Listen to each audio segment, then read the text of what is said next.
Hello friends, hope so you all are fine. बच्चे, आज मैं आप लोगों को ग्रीन रेवोल्यूशन जो है एक एग्रीकल्चर का पार्ट, उसके बारे में बताऊंगी कि ग्रीन रेवोल्यूशन क्या है, हमारी इकॉनमी के अंदर कब ये स्टार्ट हुआ, कैसे हमारी इकॉनमी में ग्रीन रेवोल्यूशन आया। ओके, कौन सी ऐसी दो स्टेजेस थी जिसके अंदर ये हमारी इकॉनमी के अंदर आया। और ये बहुत इंपॉर्टेंट है, जब आप लोगों का प्रोजेक्ट जो है आप लोग बनाओगे एग्रीकल्चर के अंदर, उसके अंदर जो मैक्सिमम वाइवा के अंदर क्वेश्चंस पूछे जाते हैं वो भी ग्रीन रेवोल्यूशन से रिलेटेड पूछे जाते हैं कि कौन कौन से फेजेस के अंदर इंडिया के अंदर आया, क्या क्या इसके हमारे यहाँ पे सिग्निफिकेंस थे। इन सब चीजों के बारे में हम लोगों ने आज पढ़ेंगे। ठीक है, तो देखो इसकी ये क्या है, एक एग्रेरियन रिफॉर्म की अचीवमेंट भी है। एग्रेरियन रिफॉर्म मैंने तुम लोगों को लास्ट वीडियो के अंदर बहुत अच्छे से बताया था कि एग्रेरियन रिफॉर्म्स का मतलब क्या होता है, जो एग्रीकल्चर के अंदर चेंजेस किए गए। ठीक है, उसकी ये अचीवमेंट है क्या चीज, ग्रीन रेवोल्यूशन। अब देखो, सबसे पहले मैं तुम्हें मतलब बताती हूँ ग्रीन रेवोल्यूशन का मतलब है क्या। ग्रीन एंड रेवोल्यूशन, ग्रीन का मतलब क्या है कि जो हमारे यहाँ पे एक प्रोडक्शन होना किस चीज की, क्रॉप्स की। ओके, और रेवोल्यूशन का मतलब क्या होता है, स्पॉट की क्रांति आना। ठीक है, कि हमारे यहाँ पे हरित क्रांति, जिसका एक्चुअली में हिंदी मीनिंग क्या होता है, हरित क्रांति की spot in the production of crops, that is known as green revolution. अगर आप लोगों से कोई भी ये पूछता है कि ग्रीन रेवोल्यूशन का एक्चुअल मीनिंग क्या है, that is a sport in production of crops. Actual जो है मीनिंग वो ये होता है। ठीक है, कि हमारे यहाँ पे कैसे क्रांति आई क्रॉप्स के अंदर। अब देखो, हमारे यहाँ पे मैं तुम्हें बताती हूँ कि कब ये स्टार्ट हुआ। सबसे पहली बात तो ये है 1967 to 1968, that was the year. It is most important one. आपके पास ये 1 मार्क के अंदर क्वेश्चन 99% पेपर के अंदर आता है कि कब हमारे यहाँ पे ग्रीन रेवोल्यूशन आया। ठीक है, तो that was first, it was 1967 to 1968। Clear to everyone? Okay, now इसके फेजेस बताती हूँ कि ग्रीन रेवोल्यूशन के क्या क्या फेजेस थे। आप देखो, इसके अंदर फर्स्ट फेज जो था that was between mid of 60s to the mid of 70s। Okay, ये हमारे यहाँ पे 2 फेजेस के अंदर आया था। तो आप लोग देखो, सबसे पहले हमारे यहाँ पे कौन कौन सी स्टेट्स के अंदर आया। 3 स्टेट्स थी, पंजाब, आंध्र प्रदेश एंड तमिलनाडु। ये हर एक स्टूडेंट को लर्न करने हैं कि पंजाब, आंध्र प्रदेश एंड तमिलनाडु के अंदर जो था वीट और राइस को लेकर जो था 2 क्रॉप सिर्फ इसके अंदर रिस्ट्रिक्टेड थी, दोनों क्रॉप्स याद रखना, वीट एंड राइस। ओके, तो पंजाब, आंध्र प्रदेश और तमिलनाडु के अंदर जो था ग्रीन रेवोल्यूशन वो स्टार्ट हुआ। और फेज कौन सा था, 1960s to 1970s। ये आपसे पूछा जाता है कि कौन कौन से 2 फेजेस के अंदर ग्रीन रेवोल्यूशन आया था। सेकेंड फेज जो था बच्चे वो क्या था, हमारे पास वो था mid of 70s to 80s। Okay, कि 70s से लेके 80s तक का जो हमारा फेज था, बिटवीन दैट जो हमारा green revolution. Okay, the impact of green revolution became wide spread. बहुत सारे एरियाज के अंदर जो था और बहुत सारी नंबर ऑफ क्रॉप जो थी वो हमने कवर की थी। देखो, पहले तो हमने कहा रिस्ट्रिक्टेड थी, 3 क्रॉप्स थी, 2 क्रॉप्स थी, वीट एंड राइस, और 3 स्टेट्स थी, पंजाब, आंध्र प्रदेश एंड तमिलनाडु। अब वो डिफरेंट जो था स्टेट्स के अंदर different large number of crops को लेकर आया। अब देखो, इसके फीचर्स एंड कैरेक्टरिस्टिक्स जो हैं वो मैं बता रही हूँ कि ग्रीन रेवोल्यूशन के क्या क्या हमारे यहाँ पे कैरेक्टरिस्टिक्स है। देखो, फर्स्ट जो है हमारे पास वो था spurt in the crop productivity. इसका मतलब क्या है कि जो हमारी पर हेक्टेयर ऑफ क्रॉप जो थी प्रोडक्शन, पहले वो बहुत कम थी। हम कहते हैं कि 1951 के अंदर सिर्फ वो 660 पर हेक्टेयर ऑफ केजी थी। ठीक है ना, 660 केजी पर हेक्टेयर जो था हमारे यहाँ पे प्रोडक्शन हो रहा था। लेकिन हम कह रहे हैं कि 2018-19 के अंदर वीट की प्रोडक्शन कितनी हो गई कि 3408 केजी। तो देखो how much difference it is.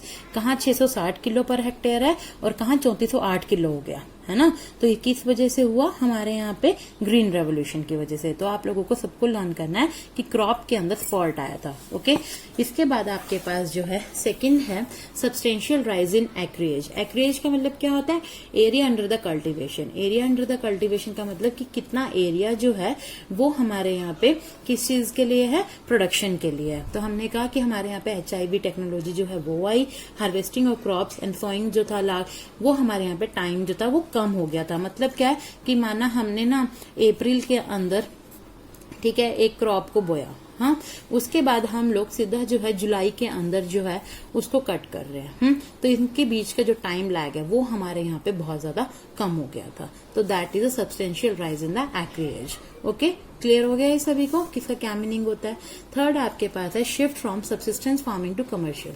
आप देखो सब्सिस्टेंस फार्मिंग होती क्या है, वो कह रहा है सब्सिस्टेंस फार्मिंग वो फार्मिंग होती है जो सिर्फ फार्मर्स जो है खुद के लिए उगाते हैं और वही खा लेते हैं। लेकिन ग्रीन रेवोल्यूशन जब हमारे यहाँ पे आया तो फार्मर्स ने क्या करना शुरू किया, सब्सिस्टेंस फार्मिंग से वो लोग कमर्शियल फार्मिंग की तरफ गए। मतलब कि वो लोग सिर्फ ये नहीं है कि जो उन्होंने बोया वो खुद ही खा लिया और उतना ही बोया सिर्फ जो इतना उनको जरूरत थी, नहीं, उन्होंने कहा कि हम लोग जो है अपनी प्रोडक्शन को इंक्रीज करेंगे और मार्केट के अंदर सेल करेंगे। ठीक है, तो वो धीरे धीरे जो है सब्सिस्टेंस फार्मिंग से कमर्शियल फार्मिंग की तरफ शिफ्ट होने लगे। आए समझ में। इसके बाद देखो चेंज इन फार्मर आउटलुक, कि फार्मर्स जो था उनकी थिंकिंग चेंज होने लगी। उनको लगा कि जो कमर्शियल फार्मिंग है, कमर्शियल वेंचर्स हैं, उन लोगों को करने चाहिए।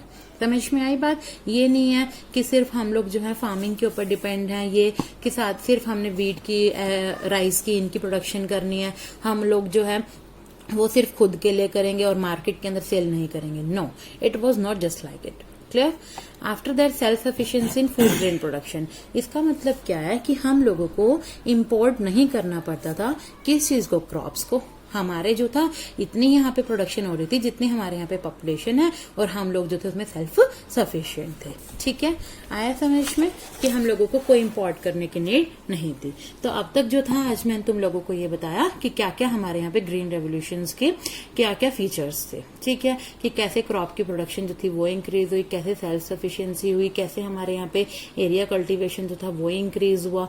ओके, अब किसके बाद देखो हम लोगों के, हमने कहा कि हमारे पास इतने सारे गेन्स थे, लेकिन किसी चीज के प्रॉन्स होते हैं उसके कॉन्स भी होते हैं हमेशा।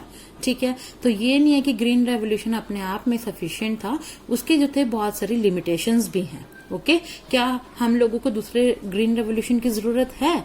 तो आप लोगों के बारे में आज मैं इसके बारे में बताने जा रही हूँ। ठीक है, कि हमारे यहाँ पे क्या क्या इसकी फेलियर्स थे।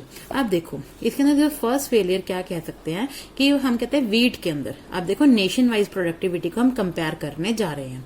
इंडिया के अंदर हम कहते हैं कि 3.4 टन्स थी। ओके, के per hectare productivity. Okay, wheat की। चाइना के अंदर थी 6.5 और यूके के अंदर थी 9 टन्स। तो देखो how much different it is कि इसके अंदर वहां पे कोई ना कोई हाई क्वालिटी ऑफ सीड्स को यूज किया जा रहा है। ओके, कि यूके के अंदर हम कह रहे हैं 9 टन्स थी, चाइना के अंदर 6.5 थी। तो इसका मतलब क्या हुआ कि ग्रीन रेवोल्यूशन की हमारे यहाँ पे कहीं ना कहीं पे कमी रही है। ठीक है, आई समझ में। ऐसे ही राइस के हम लोगों ने कंपेयर किया कि 2.5, 6.8 इन चाइना, और ये जो सारा डाटा आप लोगों को दिया हुआ है 2018 के अकॉर्डिंग है। ओके, समझ में आ गया। अब देखो इसके फेलियर्स क्या क्या थे। लिमिटेड क्रॉप, यस, सबसे बड़ा ड्रॉबैक ही यही था। इसके अंदर जो मेन एम्फेसिस किया गया था वो वीट एंड राइस के ऊपर किया गया था, और किसी क्रॉप को जैसे जूट, कॉटन, टी, जो हमारी मेन इंपोर्ट करने वाली क्रॉप्स हैं जिनको हम इंपोर्ट करते हैं, हाँ, तो इनके ऊपर ज्यादा जो था वो एम्फेसिस नहीं किया गया था। अनइवन स्प्रेड, ये नहीं है कि बहुत सारे की सारी स्टेट्स के अंदर जो था इक्वली ये हम स्प्रेड किया गया था। हमने कहा कि सिर्फ 3 स्टेट्स जहां सबसे पहले ये आया, हाँ, वो कौन कौन सी थी? हमने कहा पंजाब, आंध्र प्रदेश, ठीक है, वहां पे आया। और लेकिन हम लोगों ने जो है ये महाराष्ट्र में आया, हरियाणा में, इन चीजों में बाद में आया है ये, लेकिन ये नहीं है कि पूरे के पूरे इंडिया को इसने कवर किया हो। ओके, इसके बाद है लिमिटेड फार्मिंग पॉपुलेशन। इसका मतलब क्या है कि हमारे यहाँ पे या स्मॉल है या मार्जिनल फार्मर्स जो है वो ज्यादा है, यहाँ पे बिग फार्मर्स नहीं है। मतलब क्या है, लोगों के जो फार्मर्स हैं उनके पास इतने ये नहीं है कि HIV टेक्नोलॉजी को यूज कर सके। ओके, ये नहीं है उनके पास कितना पैसा है कि वो इस तरीके के सीड्स को खरीद सके। तो that was also a drawback. Okay, इसके बाद देखो हम लोगों के पास क्या, इकोनॉमिक डिवाइड। इकोनॉमिक डिवाइड का मतलब क्या होता है कि जो है gulf between the rich and the poor was very big. हाँ, कि इसका मतलब कि जो हमारे यहाँ पे रिच फार्मर्स हैं बच्चे, सिर्फ वही जो था high yielding variety of seeds को परचेज कर सकते थे, ना कि पुअर फार्मर्स। तो इसका मतलब क्या है, poor becomes more poor and rich becomes more rich. That was a main challenge for the farmers. समझ में आया कि हम लोगों ने जहां इतनी अचीवमेंट्स की, वहीं पे हम लोगों ने फेलियर्स को भी देखा कि यहाँ पे अनइवन स्प्रेड था, क्रॉप्स जो थी वो लिमिटेड नंबर के अंदर थी, इकोनॉमिक डिवाइड जो था वो अनइक्वल था। ठीक है, limited number of farming population situation थी। क्लियर।